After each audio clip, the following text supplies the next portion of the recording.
نحمده ونصلي ونسلم على أشرف الأنبياء والمرسلين أما بعد فأعوذ بالله السميع العليم من الشيطان الرجيم من همزه ونفخه ونفثه يا أيها الذين آمنوا أنفقوا مما رزقناكم من قبل أن يأتي يوم لا بيع فيه ولا خلة ولا شفاعة والكافرون هم الظالمون۔ حضرات گرامی، تیسرا پارہ یہ سورہ بقرہ کے آخری 8 رکوع اس میں ہیں اور اس کے بعد سورہ آل عمران شروع ہو رہی ہے۔ سورہ بقرہ کے جو 8 رکوع ہیں ان کے اہم مضامین کا خلاصہ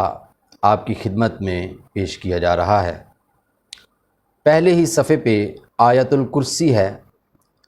یہ بہت عظیم الشان آیت ہے، قرآن مجید کی سب سے افضل آیت ہے، اور اس کی افضلیت کے پیچھے جو وجہ ہے وہ یہ ہے کہ اس میں اللہ رب العزت کا ذکر 17 بار ہے۔ اللہ کی 10 صفات کا اس میں ذکر کیا گیا ہے۔ گویا کہ ہم اس ایک آیت کو سیکھ لیں اور اسے سمجھ لیں تو ہم اللہ رب العزت کے بارے میں بہت کچھ جاننے کے قابل ہو جائیں گے، اور یہ بہت فضیلت والی، بہت عظمت والی آیت ہے۔ نبی کریم صلی اللہ علیہ وسلم نے اس کے حوالے سے ارشاد فرمایا کہ جو شخص رات کو یہ پڑھ لے گا، بخاری شریف کی یہ روایت ہے کہ وہ شخص پوری رات شیاطین کے حملوں سے محفوظ رہے گا، اور نبی کریم صلی اللہ علیہ وسلم نے اسے صبح و شام کے اذکار میں پڑھنے کی بھی تلقین فرمائی ہے۔ اور امام نسائی نے عمل الیوم واللیلہ میں ایک حدیث نقل کی ہے کہ نبی کریم صلی اللہ علیہ وسلم نے ارشاد فرمایا کہ آیت الکرسی ہر فرض نماز کے بعد پڑھا کریں۔ وہ شخص جو اس پہ پابندی کرتا ہے، ساری زندگی وہ فرض نمازوں کے بعد آیت الکرسی پڑھتا رہتا ہے، نبی کریم صلی اللہ علیہ وسلم نے ارشاد فرمایا کہ اس کے اور جنت کے درمیان صرف موت ہی فاصلہ ہے،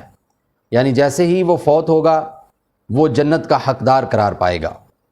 حضرات گرامی، نبی کریم صلی اللہ علیہ وسلم نے آیت الکرسی کے حوالے سے ہمیں بہت تلقین فرمائی ہے، اس لیے ہمیں اسے اپنے ورد و وظائف کا باقاعدہ حصہ بنانا چاہیے۔ ہمیں اپنے بچوں کو نہ صرف آیت الکرسی یاد کروانی چاہیے بلکہ اس کی پابندی کروانی چاہیے اور اس کے مضامین سے انہیں آگاہ کرنا چاہیے۔ اس کے بعد اللہ رب العزت نے ایک موضوع بیان کیا کہ دین میں جبر نہیں ہے، لا اکراہ فی الدین قد تبین الرشد من الغی۔ فرمایا کہ گمراہی اور ہدایت کا فرق جو ہے یہ واضح ہو چکا ہے، اب یہ ہر انسان کے ارادہ و اختیار میں ہے کہ وہ کس طرف جاتا ہے۔ اور ایک جگہ پہ اللہ فرماتے اما شاکرا و اما کفورا، کہ ہم یہ دیکھنا چاہتے ہیں کہ وہ ہماری بات مان کے شکر گزار بندہ بنتا ہے یا ہماری بات کا انکار کرتا ہے۔ اس کے بعد حضرت ابراہیم علیہ السلام کہ اس دور کے جو بادشاہ تھا نمرود، اس کے ساتھ ایک مناظرے کا ذکر ہے۔ حضرت ابراہیم علیہ السلام نے اپنی ساری زندگی توحید کی خاطر بے پناہ قربانیاں دی ہیں اور اتنی محنتیں کی ہیں کہ اللہ رب العزت نے ان محنتوں کے اعتراف میں سورہ بقرہ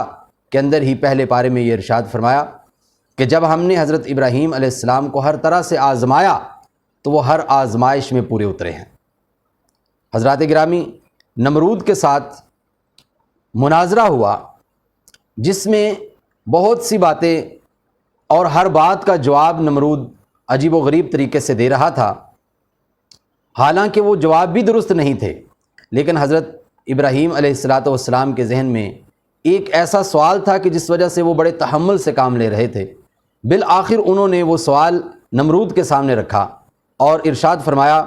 فَإِنَّ اللَّهَ یأتی بالشمس من المشرق فأت بها من المغرب فبہت الذی کفر۔ فرمایا کہ میرا رب اللہ جو ہے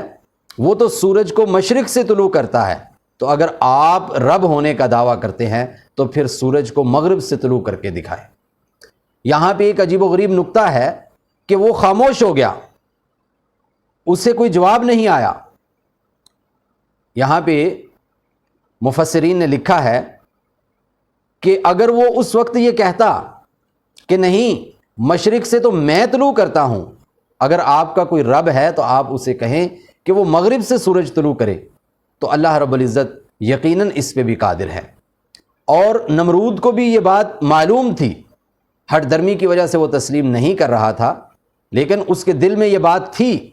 کہ اللہ اس بات پہ قادر ہے، اس وجہ سے اس کو کوئی جواب نہیں بن پڑا۔ اور جو مناظرہ ہو رہا تھا اس میں ایک بات یہ بھی ذکر کی گئی کہ حضرت ابراہیم علیہ السلام نے یہ ارشاد فرمایا کہ میرا رب مارنے پہ بھی قادر ہے اور زندہ کرنے پہ بھی قادر ہے۔ اس کے جواب میں اگرچہ اس نے یہ جھوٹا دعویٰ کیا کہ میں بھی زندگی اور موت پہ دینے پہ قادر ہوں، اور اس نے اس کی مثال جو بیان کی وہ احادیث میں ہے کہ اس نے ایک بے گناہ شخص کو پکڑا اور جلاد سے کہا کہ اسے قتل کر دیا جائے، اور وہ شخص کہ جس کو موت کی سزا ہو چکی تھی اسے فوری طور پہ رہا کرنے کا حکم دیا اور کہا کہ یہ دیکھو زندگی اور موت تو میرے اختیار میں بھی ہے۔ اگرچہ اس کا یہ جواب لاجیکل نہیں تھا، لیکن حضرت ابراہیم علیہ السلام نے جو آخری سوال ذہن میں تھا اس وجہ سے خاموشی اختیار کی۔ اور جیسے ہی یہ مناظرہ اللہ رب العزت نے قرآن مجید کے اس مقام پہ بیان کیا تو اس کے بعد مردوں کو زندہ کرنے کے دو واقعات ذکر کیے۔ ایک واقعہ تو حضرت عزیر علیہ السلام کا ہے کہ وہ ایک بستی سے گزرے، قبرستان سے گزرے تو دیکھا کہ وہاں پہ لوگ جو ہیں صدیوں سے سالوں سے مرے ہوئے ہیں، اور وہ ویران جگہ ہے جہاں پہ کہیں کہیں مردوں کی ہڈیاں بھی نظر آ رہی ہیں۔ تو وہ حیران ہوئے اور کہنے لگے کہ یہ جو ہڈیاں ہیں، یہ جو لوگ مٹی میں مل چکے ہیں، ان کو دوبارہ کیسے اٹھایا جائے گا؟ تو اللہ رب العزت نے ان پہ اور ان کی سواری پہ موت طاری کر دی، اور 100 سال کے بعد ان کو دوبارہ زندہ کیا، اور انہیں یہ بات سمجھائی کہ جیسے آپ فوت ہو گئے تھے، 100 سال گزر گیا، تو اب اللہ نے دوبارہ آپ کو زندہ کر دیا ہے، اور آپ کے سامنے آپ کی سواری وہ مٹی میں مل چکی، اس کی ہڈیاں ہی ہڈیاں ہیں، اور آپ کے سامنے اللہ اسے دوبارہ زندہ کر رہے ہیں۔ تو اس کا مطلب یہ ہے کہ اللہ زندگی اور موت پہ قادر ہے۔ اور دوسرا حضرت ابراہیم علیہ السلام کے حوالے سے کہ انہوں نے اللہ سے گزارش کی کہ اطمینان قلب کے لیے میں مشاہدہ کرنا چاہتا ہوں کہ آپ کیسے زندہ کرتے ہیں، کیسے مارتے ہیں۔ تو اللہ نے فرمایا کہ مشاہدہ تو ایک چھوٹی بات ہے، آپ ذاتی تجربہ کیجئے، اور فرمایا کہ 4 مختلف پرندے لیں، ان کو ذبح کریں اور ان کے چاروں کے سر اپنے پاس رکھیں، ان کی گردنیں اپنے پاس رکھیں، اور ان کا گوشت آپس میں مکس کر دیں، اور مختلف پہاڑوں کے اوپر اس جو ملایا ہوا مکس کیا ہوا گوشت ہے اس کو مختلف پہاڑوں پہ رکھ دیں، اور پھر ایک پرندے کا نام لے کے اس کو آواز دیں تو مختلف پہاڑوں سے وہ گوشت اڑتا ہوا آ کے اس جانور کی گردن کے ساتھ، اس پرندے کی گردن کے ساتھ لگ جائے گا۔ تو یہ ایک بڑا زبردست قسم کا تجربہ تھا جو کہ اطمینان قلب کے لیے حضرت ابراہیم علیہ السلام نے حاصل کیا۔ سورہ بقرہ میں مردوں کو زندہ کرنے کے 3 اور واقعات بھی ذکر ہیں۔ گزشتہ پارہ یعنی کہ دوسرا پارہ، اس کے بالکل آخر میں اللہ رب العزت نے ایک قوم کا ذکر کیا ہے کہ اللہ نے ان کو جہاد کا حکم دیا، لیکن وہ اس میں تساہل کا، سستی کا شکار ہو گئے، تو اللہ رب العزت نے ان کے اوپر موت طاری کر دی، اور کچھ وقت کے بعد ان کو دوبارہ زندہ کیا، تاکہ ان کو یہ سمجھایا جا سکے کہ کوئی دوسرا لشکر یا اس دنیا کا کوئی بھی انسان آپ کو زندہ کرنے یا آپ کو مارنے پہ قادر نہیں ہے، زندگی اور موت تو اللہ کے اختیار میں ہے۔ اور اسی طرح گائے کا واقعہ جو سورہ بقرہ کی آیت نمبر 67 سے لے کے 73 تک موجود ہے، اس میں بھی ایک شخص کو قتل کر دیا گیا، اور اللہ رب العزت نے اپنی قدرت کاملہ سے اسے دوبارہ زندگی عطا فرمائی۔ حضرات گرامی، اسی طرح حضرت موسیٰ علیہ السلام سے جب ان کی قوم بنی اسرائیل نے مطالبہ کیا کہ ہم اللہ کو اپنی کھلی آنکھوں سے دیکھنا چاہتے ہیں، تو وہ قوم کے 70 بڑے لوگوں کو، سرداروں کو لے کے کوہ طور پہ تشریف لے گئے۔ وہاں پہ اللہ رب العزت نے ارشاد فرمایا کہ میں اپنے نور کے پردوں سے ایک پردہ ہٹاؤں گا، اور اس کی تجلی، اس کی روشنی، اس کی چمک، اس کا نور جو ہے وہ آپ کی آنکھوں میں براہ راست نہیں بلکہ کوہ طور پہ ڈالوں گا۔ اگر اس کے ریفلیکشن کو، اس کے منعکس ہونے کو آپ برداشت کر گئے تو پھر یہ معاملہ آگے بڑھایا جائے گا۔ جیسے ہی وہ پردہ ہٹایا گیا تو وہ سارے کے سارے لوگ مر گئے اور حضرت موسیٰ علیہ السلام بے ہوش ہو گئے۔ ہوش آنے پہ انہوں نے اللہ سے فریاد کی کہ یا اللہ، یہ قوم تو پہلے ہی نہیں مان رہی تھی،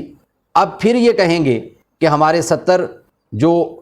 بڑے اعلیٰ قسم کے لوگ تھے ان کو لے گئے اور پتہ نہیں کن کے ساتھ مل کے ان سب کو قتل کر دیا ہے، تو ان کو دوبارہ زندگی عطا فرمائیے۔ تو اللہ نے حضرت موسیٰ علیہ السلام کی دعا کو قبول کرتے ہوئے ان لوگوں کو دوبارہ زندہ کیا۔ تو یہ 5 واقعات ہیں کہ جس میں اللہ رب العزت نے مردوں کو زندہ کیا۔ اور یہ جو موضوع ہے اس کے بعد صدقہ و خیرات کا ذکر ہے۔ صدقہ و خیرات مسلم معاشرے میں یا کسی بھی معاشرے کی جڑوں کو مضبوط کرنے کے لیے، اس کی بنیادوں کو ایسا پائیدار بنانے کے لیے کہ ان کو کوئی ہلا نہیں سکے گا، صدقہ و خیرات کرنا اور معاشرے کے پسے ہوئے طبقات کو ایک ایسے درجے پہ لے کے آنا کہ جہاں کم از کم وہ زندگی کی بنیادی ضروریات پورے کرنے کے قابل ہو جائیں، یہ بہت ضروری ہے۔ تو اللہ رب العزت ارشاد فرماتے ہیں کہ اے ایمان والو، ہم نے آپ کو جو کچھ دیا ہے وہ خرچ کریں، اس سے پہلے کہ وہ دن آ جائے کہ جب پھر کوئی تجارت نہیں ہوگی، کوئی دوستی نہیں ہوگی، کوئی سفارش نہیں ہوگی، یعنی کہ روز قیامت، کیونکہ مرنا تو سب نے ہے۔ تو اگر آپ دولت چھوڑ کے مر گئے تو وہ دولت آپ کے کسی کام آنے والی نہیں ہے، وہ آپ کے ورثاء آپس میں تقسیم کر لیں گے۔ اور اسی طریقے سے جب صدقہ کی بات آئی تو صدقہ کی فضیلت بیان کرتے ہوئے اللہ رب العزت ارشاد فرماتے ہیں کہ جو چیز آپ اللہ کے راستے میں خرچ کرتے ہیں اس کی مثال ایک ایسے دانے کی ہے کہ جس دانے کو زمین میں بویا جاتا ہے تو جب اس سے ایک بالی نکلتی ہے، کمثل حبۃ انبتت 7 سنابل، کہ اس ایک دانے سے 7 بالیاں نکلتی ہیں اور ہر بالی کے اوپر 100 دانے ہوتے ہیں، گویا کہ وہ ایک دانے کے 700 دانے بن جاتے ہیں۔ اور ساتھ ہی اللہ رب العزت ارشاد فرماتے ہیں کہ اللہ جس کے لیے چاہتے ہیں اس سے بھی زیادہ بڑھا دیتے ہیں، یعنی کہ صدقہ جو ہے اس کا ثواب آپ کو 10 گنا، 70 گنا، 700 گنا، بلکہ اس سے بھی زیادہ انسان کے خلوص کے مطابق یا اس کی نیت کے خالص ہونے کے بنیاد پہ اللہ رب العزت اتنا زیادہ ثواب عطا فرمانے والے ہیں۔ صدقہ کے کچھ آداب ہیں۔ سب سے پہلا ادب تو یہ ہے کہ ہمیں صرف اللہ کی خاطر صدقہ کرنا چاہیے۔ نبی کریم صلی اللہ علیہ وسلم نے ارشاد فرمایا کہ سب سے پہلے جو لوگ جہنم میں جائیں گے، 3 لوگوں کا ذکر کیا، ان میں ایک وہ سخی جو ریاکاری کرتے ہوئے صدقہ کرتا ہے، اس کا صدقہ قیامت والے دن کسی کام نہیں آنے والا، بلکہ اس کو گھسیٹ کے جہنم میں پھینک دیا جائے گا۔ اس لیے صدقہ میں سب سے پہلے خلوص نیت، خالصتاً اللہ کے لیے صدقہ کرنا، یہ ضروری ادب ہے۔ اور اسی طریقے سے سخاوت میں ایک بات یہ بھی ہے کہ آپ زیادہ سے زیادہ خرچ کریں گے، جو بھی آپ کے پاس ہے آپ وہ خرچ کریں گے، اور یہ نہیں سوچیں کہ کہیں صدقہ کرنے سے غربت نہ آ جائے۔ نبی کریم صلی اللہ علیہ وسلم نے ارشاد فرمایا کہ صدقہ جو ہے وہ مال میں کسی قسم کی کمی نہیں کرتا، اور بخاری شریف میں نبی کائنات صلی اللہ علیہ وسلم نے صدقہ کرنے والوں کے لیے خود ایک دعا فرمائی ہے، اللہم اعطی منفقا خلفا، کہ اللہ جو تیری راہ میں خرچ کرتے ہیں ان کو اور عطا فرما۔ اور دوسرے ایک بد دعا فرمائی ہے، فرمایا اللہم آتی ممسکا تلفا، کہ اللہ جو کنجوسی کر کے اپنے پاس روک کر رکھتے ہیں پیسوں کو، ان کے مال و دولت کو تباہ کر دے۔ اور جو صدقہ اللہ کی خاطر کیا جاتا ہے، اللہ کی رضا حاصل کرنے کے لیے کیا جاتا ہے، اس کی اللہ رب العزت نے یہاں پہ ایک مثال بیان فرمائی کہ ایک اونچی جگہ پہ ایک باغ ہو اور اس کے اوپر بارشیں بہت زیادہ ہوتی ہیں جس سے ہمیشہ وہ سرسبز و شاداب رہتا ہے، اور اگر کبھی بہت کم بارش بھی ہوتی ہے تو وہ کم بارش بھی اس کے لیے کافی ہو جاتی ہے۔ تو یہ مثال ہے اس صدقے کی جو اللہ کی خاطر کیا جائے گا، اور وہ صدقہ جو ریاکاری کرتے ہوئے کیا جائے، یا وہ صدقہ کہ صدقہ کرنے کے بعد احسان جتلایا جائے، ذہنی تکلیف دی جائے اس شخص کو جس کے اوپر آپ نے خرچ کیا ہے، تو ایسے صدقے کی مثال بھی اللہ رب العزت نے یہاں پہ ارشاد فرمائی ہے۔ فرمایا کہ اس کی مثال ایک ایسی چٹان کی ہے کہ جس کے اوپر تھوڑی سی گرد اور مٹی جمی ہوئی ہے، اور جب بارش ہوتی ہے تو وہ گرد اور مٹی بالکل صاف ہو جاتی ہے، یعنی کہ وہاں پہ روئیدگی کے، وہاں پہ کسی چیز کے اگنے کے جو تھوڑے بہت امکانات تھے وہ بھی ختم ہو جاتے ہیں۔ یعنی کہ ایسے خرچ کیے ہوئے مال کا کوئی فائدہ نہیں ہے۔ لا تبطلوا صدقاتکم بالمن والاذی، اللہ رب العزت ارشاد فرماتے ہیں کہ بار بار احسان جتلا کے، لوگوں کو تکلیف دے کے اپنے صدقات کو برباد مت کرو۔ حضرات گرامی، اس کے بعد قرض حسنہ کا بیان ہے۔ نبی کریم صلی اللہ علیہ وسلم نے ارشاد فرمایا کہ 2 دفعہ کسی کو قرض دینا 1 دفعہ صدقے کے برابر ہے۔ البتہ جب قرض دیا جائے گا تو اس وقت چونکہ اس کی واپسی کا بھی ایک معاملہ ہے، لہٰذا یہاں پہ یہ ارشاد فرمایا گیا ہے کہ جب آپ قرض دیں تو اس کو لکھ لیں، اس پہ گواہ بنا لیں، کہیں بعد میں کوئی خرابی نہ ہو، کسی شخص کو غلط فہمی نہ ہو، یا کوئی فریقین میں سے مکر نہ جائے، یا کوئی جس نے دیا ہے وہ اضافی پیسوں کا مطالبہ نہ کر لے، یا لینے والا جو ہے وہ سرے سے انکار ہی نہ کر دے کہ میں نے تو لیا ہی نہیں ہے۔ تو بجائے اس کے کہ یہ ایک نیکی والا معاملہ ہو، یہ کہیں کسی اور پریشانی کی طرف نہ چلا جائے، لہٰذا فرمایا کہ آپ اس موقع پہ گواہ مقرر کریں گے، اور اگر گواہ نہیں ہیں تو پھر آپ جس کو قرضہ دے رہے ہیں اس کے بدلے میں کوئی چیز گروی کے طور پہ لے لیں گے، رہن کے طور پہ کوئی چیز لے لیں گے، تاکہ بعد میں وہ مکر نہ سکے۔ ہمارے ہاں جب ہم قرض لیتے دیتے ہیں تو بہت زیادہ بے احتیاطیاں بھی ہوتی ہیں، جی یہ ہمارا دوست ہے، یہ تو میرا بھائی ہے، یہ تو میرا رشتہ دار ہے، مجھے تو اس پہ اعتماد بہت ہے، اور اس کے نتیجے میں پھر بعد میں خرابیاں بھی بہت زیادہ سامنے آتی ہیں۔ سورہ بقرہ کی آخری 2 آیات یہ بہت فضیلت والی آیات ہیں۔ نبی کریم صلی اللہ علیہ وسلم نے ارشاد فرمایا کہ اللہ رب العزت نے زمین و آسمان کی تخلیق سے 2000 سال پہلے ایک چیز لکھوائی، اور اس میں یہ بات لکھوائی کہ وہ شخص کہ جو 3 راتوں تک ان 2 آیات کو پڑھتا رہے گا، اس کو شیطان اس کے گھر میں داخل ہی نہیں ہو سکتا، شیطان اس کے قریب کبھی نہیں آ سکتا ہے۔ اور اسی طرح نبی کریم صلی اللہ علیہ وسلم نے ارشاد فرمایا، بخاری شریف کی یہ روایت ہے کہ جس شخص نے رات کو ان دونوں آیات کی تلاوت کر لی، یہ پوری رات کے لیے اس شخص کے لیے کافی ہو جائیں گی۔ یہ جو آیات ہیں ان میں ہے کیا؟ ان میں ایک بات تو یہ ارشاد فرمائی گئی ہے کہ جو پہلے لوگ گزر چکے، انہوں نے جو اعمال کیے ان کا نتیجہ انہوں نے بھگتنا ہے، اور آپ جو اعمال کریں گے ان کا نتیجہ آپ نے بھگتنا ہے۔ یعنی آپ کسی کی بدعمالیوں کی وجہ سے یہ نہیں کہہ سکتے کہ اس نے یہ کیا تو میں بھی یہ کروں گا۔ گناہ جو ہے وہ گناہ کے لیے جواز نہیں ہے۔ اور دوسرا یہاں پہ ایک بہت خوبصورت دعا ہے، دعا پہ سورت کا اختتام ہو رہا ہے۔ اس کی وجہ یہ ہے کہ امت مسلمہ کو بہت بڑی ذمہ داری دی گئی ہے، اور اس ذمہ داری کی بہت سی تفصیلات یہاں پہ ذکر کی گئی ہیں۔ تو آخر میں یہ دعا ہے کہ یا اللہ ہمیں توفیق عطا فرما کہ ہم ان ذمہ داریوں سے عہدہ برآ ہو سکیں، ہمیں یہ توفیق عطا فرما کہ ہم یہ جو ہمیں منصب جلیلہ خیر الامم کا جو ایک عہدہ ہمیں سونپا گیا ہے، ہم اس کے تقاضوں کو پورا کر سکیں، اور اس سلسلے میں ہم پہ ہماری استطاعت، ہماری طاقت، ہماری ہمت کے مطابق بوجھ ڈالنا، اور اگر ہم سے اس ذمہ داری کو نبھاتے ہوئے کہیں کوئی غلطیاں ہو جائیں تو صرف نظر فرمانا۔ حضرات گرامی، یہاں پہ 2 اصول سامنے آتے ہیں کہ انسان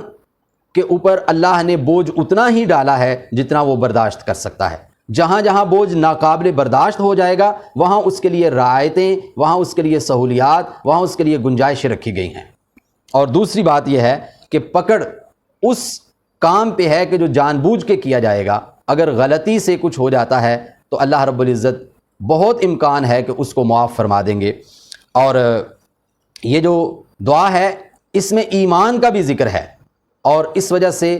اس صورت کا آغاز بھی ایمان سے ہو رہا ہے اور اس کا اختتام بھی ایمان سے ہو رہا ہے۔ یہ اس بات کی طرف اشارہ ہے کہ انسان کا اول و آخر جو ہے وہ ایمان ہونا چاہیے۔ کوئی شخص مومن مسلمان اس وقت ہوتا ہے جب وہ ایمان پہ کاربند ہوتا ہے، جب وہ شہادت اور گواہی دیتا ہے کہ اللہ کے علاوہ کوئی معبود نہیں ہے، جناب محمد رسول اللہ صلی اللہ علیہ وسلم اللہ کے آخری پیغمبر اور رسول ہیں۔ اور یہ بھی ارشاد فرمایا گیا کہ من کان آخر کلامہ لا الہ الا اللہ دخل الجنہ۔ اور نبی کریم صلی اللہ علیہ وسلم ایک دعا بھی فرمایا کرتے تھے کہ اے اللہ ہمیں اسلام پہ کاربند رکھ جب تک ہم زندہ ہیں، اور جب ہمیں موت آئے تو ایمان والی موت ہمیں عطا فرمانا، کیونکہ شیطان کے وار جو ہیں وہ ابتدائے آفرینش سے لے کے ہر انسان کی موت تک جاری رہتے ہیں، حتیٰ کہ جب جان نکل رہی ہوتی ہے تو نبی کریم صلی اللہ علیہ وسلم نے ارشاد فرمایا کہ شیطان اس وقت چونکہ انسان کو بہت پیاس لگی ہوتی ہے تو شیطان پانی کا ایک پیالہ لے کے آتا ہے اور کہتا ہے کہ یہ پیالہ میں آپ کو دے دوں گا اگر آپ اللہ کا انکار کر دیں گے، تو اس وقت تک وہ وار کرتا رہتا ہے۔ اس لیے یہاں پہ یہ بھی دعا ہے کہ اللہ ہمیں ایمان پہ کاربند رکھ۔ اللہ سے دعا ہے کہ اللہ تعالی ہمیں دین اسلام کو سیکھنے سمجھنے عمل کرنے کی توفیق عطا فرمائے۔ یہ سورہ بقرہ یہاں پہ مکمل ہو رہی ہے، یہ تیسرے پارے کا نصف سے کچھ کم حصہ ہے، باقی جو حصہ جس میں سورہ آل عمران کا ابتدائی حصہ ہے 85 آیات ہیں، وہ انشاءاللہ دوسرے حصے کے اندر اس کا خلاصہ بیان کیا جائے گا۔ اللہ تعالی ہمیں توفیق اور ہمت عطا فرمائے۔ وما علینا الا البلاغ المبین۔ والسلام علیکم ورحمۃ اللہ وبرکاتہ۔